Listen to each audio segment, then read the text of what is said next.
দর্শক, অর্থ বাণিজ্যের নানা খবরের পাশাপাশি আজ আমরা আলোচনা করব রফতানিমুখী শিল্পের বর্তমান চ্যালেঞ্জ ও বিকেএমই এর নির্বাচন নিয়ে। আর এই বিষয়ে আলোচনার জন্য আমাদের সঙ্গে ভার্চুয়ালি যুক্ত হয়েছেন বিকেএমই এর সভাপতি মোহাম্মদ হাতেম।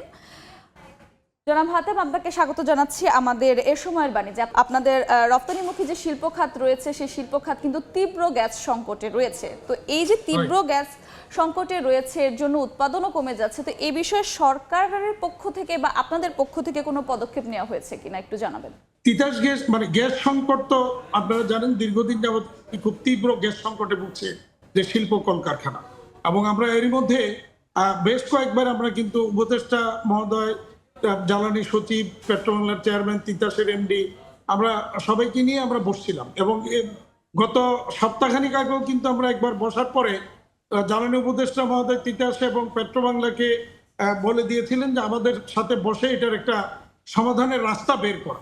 এবং গত 2 দিন আগেও কিন্তু আমরা জ্বালানি উপদেষ্টা মহোদয়, জ্বালানি সচিব, পেট্রোবাংলার চেয়ারম্যান, তিতাসের এমডি সহ সংশ্লিষ্ট সবাইকে নিয়ে আমরা আবারও কিন্তু বসছিলাম।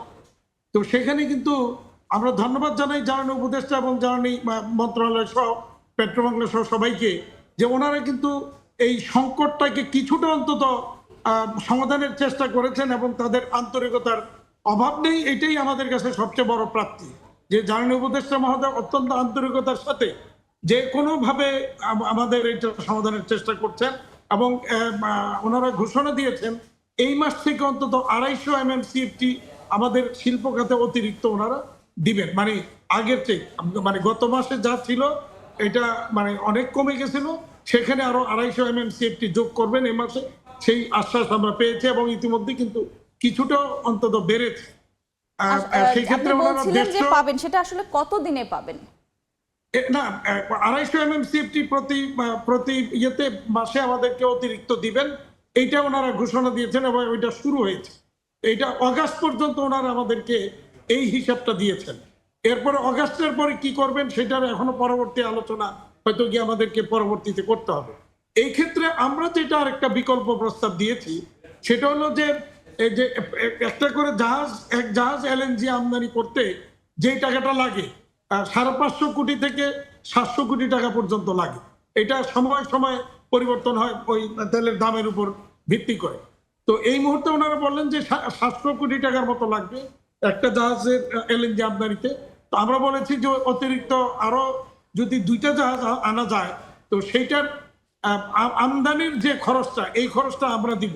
সেই ক্ষেত্রে কি ডেডিকেটেডলি পেট্রোবাংলা বা তিতাস এই গ্যাসটা আমাদের দেওয়ার কি ব্যবস্থা করতে পারবে সেইটা নিয়ে আমাদের সাথে টেকনিক্যাল লোকজনকে নিয়ে বসার কথা বলেছেন। কারণ আমরা আমদানি করে দিলাম, সেটা তো চলে যাবে ন্যাশনাল গ্রিডের মধ্যে। তো গ্রিডে গেলে তো এটা অন্যরা সবাই যে দিক দিয়ে সুবিধা পাইবে ওই দিক দিয়ে নিয়ে যাবে এটা। তাহলে ডেডিকেটেডলি আমাদের পাওয়ার কোনো ব্যবস্থা আছে কিনা সেটাকে আইডেন্টিফাই করতে আমরা বলেছি। তো দেখা যাক, আমরা কিন্তু যথেষ্ট কাজ করছি। কারণ আমাদের দেওয়ালে পিঠ থেকে গিয়েছে, রপ্তানি কমে যাচ্ছে, উৎপাদন করতে পারছি না, উৎপাদন খরচ বেড়ে যাচ্ছে।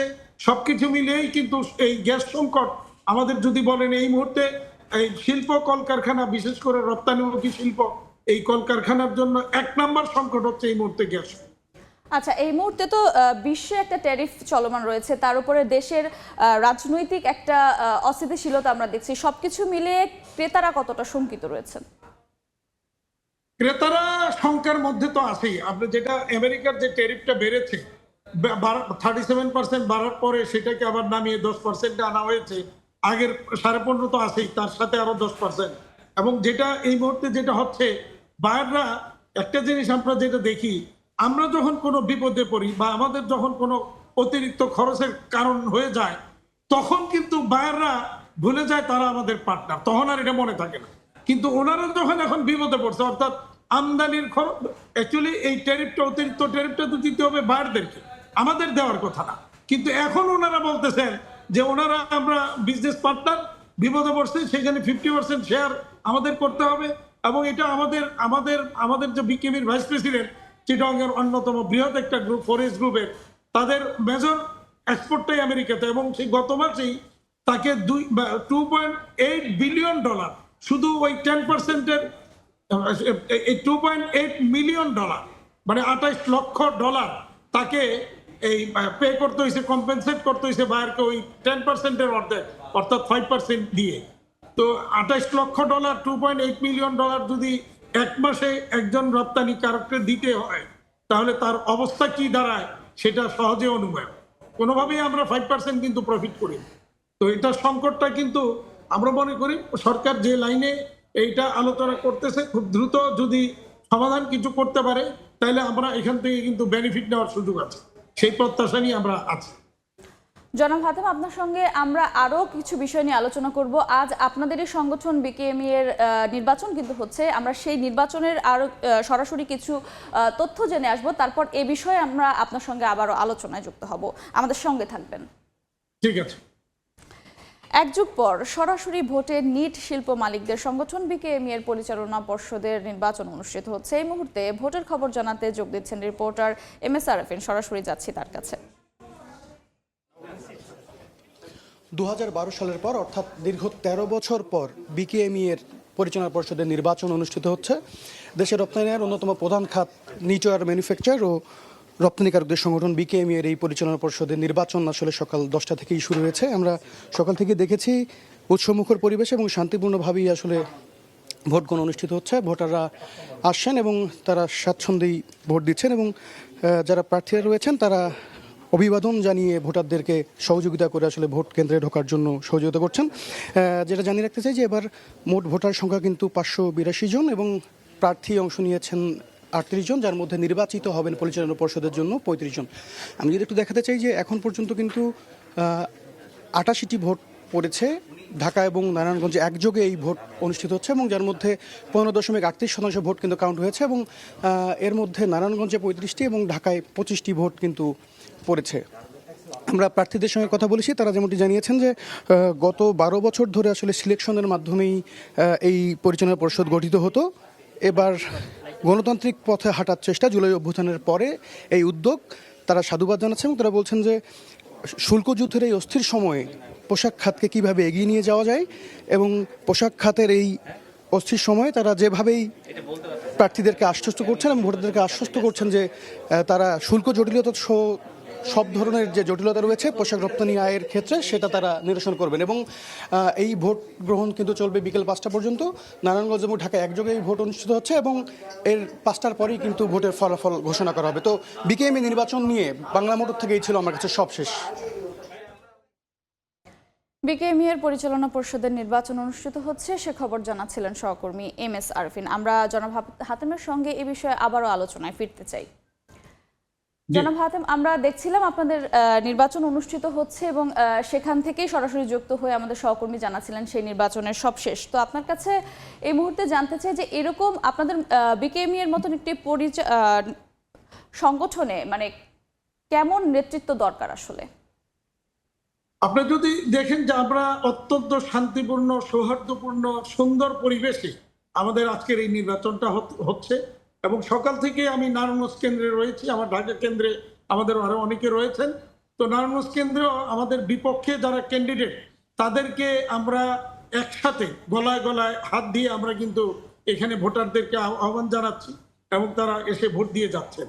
অত্যন্ত সুন্দর একটা পরিবেশ, মানে এই পরিবেশটা মানে আমাদের কাছে খুব ভালো লাগছে। অনেকদিন পরে একটা এরকম সুন্দর পরিবেশে ভোটাররা আসছেন, ভোট দিয়ে যাচ্ছেন। আমরা পরস্পর বিরোধী ক্যান্ডিডেটরা একসাথে দাঁড়িয়ে একসাথে গলায় গলায় হাত দিয়ে আমরা কাজ করছি এবং ভোটারদেরকে আমন্ত্রণ জানাচ্ছি। এটা আমি মনে করি এই গণতান্ত্রিক চর্চা বা প্রক্রিয়া বিকেএমইতে এটা আগেও ছিল, অতীতেও হয়েছে, কন্টিনিউ গত আপনি যেটা বলছেন যে অনেকদিন পর হয়েছে।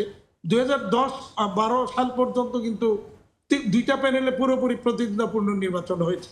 এরপরে নির্বাচনের সকল প্রক্রিয়া সম্পন্ন করা হয়েছে, সবকিছুই ছিল, কিন্তু ক্যান্ডিডেট যারা বিপক্ষে অনেকে ক্যান্ডিডেট হতে চান নাই বিদায় তখন নির্বাচনটা হয়নি।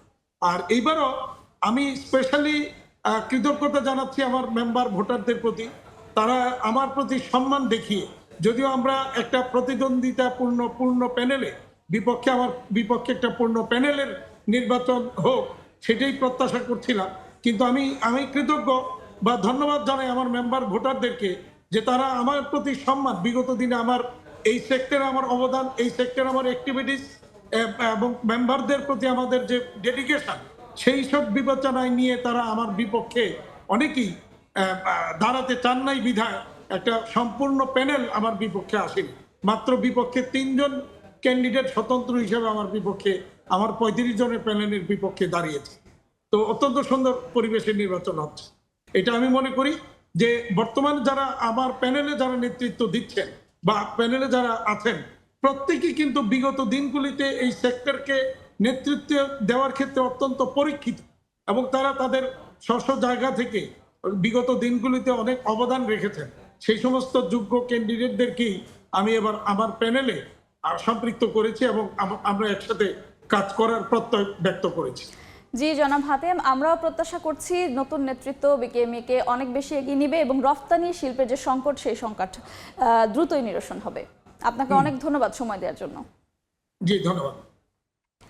রফতানি শিল্পের সংকট ও বিকেএমই এর নির্বাচনী আলোচনায় আমার সঙ্গে যুক্ত ছিলেন বিকেএমই এর বর্তমান সভাপতি মোহাম্মদ হাতেম।